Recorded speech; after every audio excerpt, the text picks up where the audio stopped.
Welcome, ladies and gentlemen, to Elrie Joubert's 21st Century Wunderkameren, or Room of Wonder. This exhibition, which harkens back to the rise of the curiosity cabinet and the still life genre during the early modern period, was inspired by Joubert's grandfather's stamp collection, a part of which she recently inherited. Joubert also credits her grandfather's collecting as catalyst for her own obsessive collecting. Joubert describes herself as such, as an obsessive collector. She actively chases the thrill of the quest, the excitement when finding something new, and the sense of possession when bottling, labeling, and storing her find. For inspiration, Joubert has also turned to the motif of the cameo. We normally know a cameo as when an actor makes like a little cameo appearance in a film, but a cameo can also refer to a piece of jewelry or a brooch, consisting of a profile portrait in relief. The cameo also recalls the emblematic designs of the stamps her grandfather collected, and which she uses to masterful effect in the etchings which comprise this exhibition. This exhibition evokes the notion of curiositas, a key idea, or perhaps more appropriately, a way of life, crucial to the scientific developments which occurred during the Age of Discovery. Various commentators have noted a renewed present-day interest in curiosity, an interest that is clearly shared by Joubert and which could easily be called a foundational element to her practice or considered fundamental to the manner in which she views the world. Although inspired from a young age by her father's collection, being a curious person also functions as a potent driving force. Like the curiosity cabinets to which From Crane Flies to Cameos refer, this exhibition comprises the two poles of Naturalia and Artificialia. These two rooms, a literal Wunderkamer, has been transformed into a domain containing an encyclopedic collection of strange and natural wonders and objects, including examples from Naturalia in that room, strange and unique examples of nature's oddities, as well as Artificialia, examples of things, such as these etchings included in this exhibition, which were made by Joubert herself, artificial.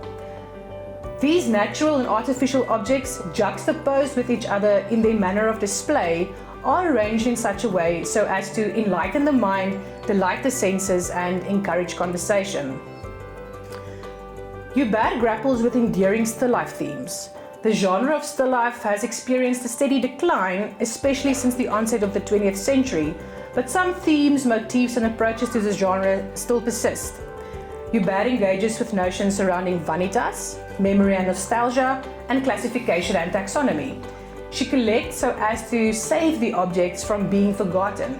She collects so as to recollect, and she collects to classify, order, and arrange.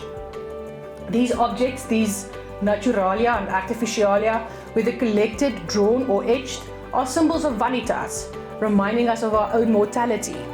Joubert believes through the action of collecting these objects and capturing them in etches, she has saved them from their own impermanence and ephemerality. She considers it her duty to collect and capture so as to give their existence a semblance of immortality. A second theme from still life with which Joubert grapples is memory and nostalgia.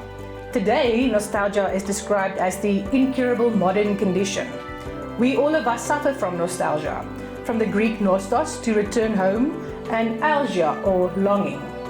Joubert's nostalgia, however, is very personal and concerns her grandfather and his stamp collection, and the childhood farm where her family spent numerous weekends. Joubert's nostalgia involves a yearning for a different time, the time of childhood.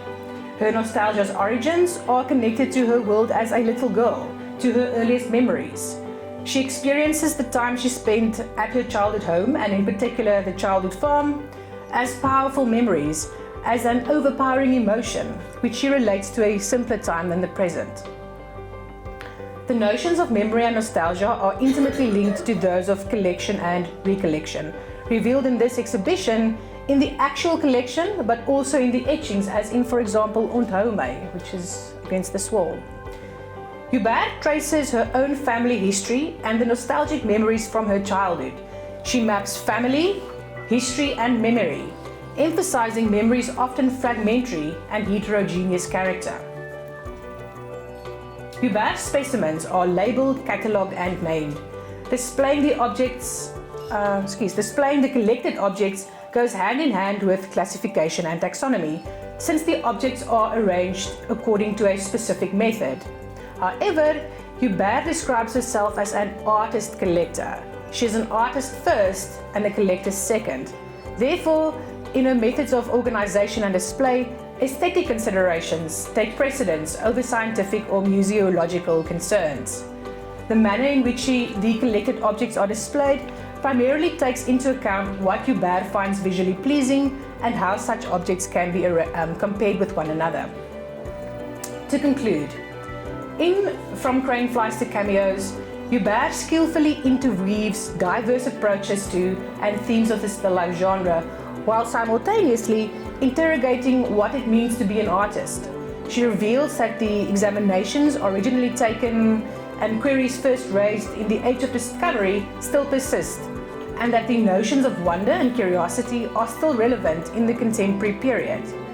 Yet, she relates these explorations and searches to her own life, activating notions of family and history, and giving this exhibition a very personal and subjective foundation, which I now declare open.